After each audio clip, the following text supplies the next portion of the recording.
1 Timothy 2:5, if you can put that up for us. It says, "For there is one God and one mediator between God and men, the man Christ Jesus." All right. So he's in heaven. The man is in heaven.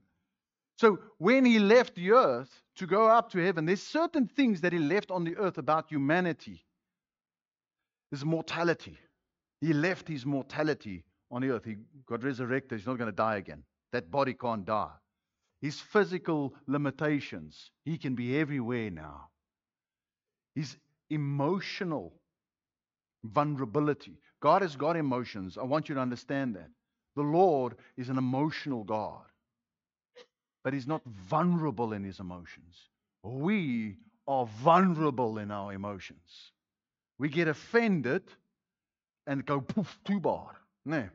Some people have got actually written on the inside 4 bar. And they go just go poof.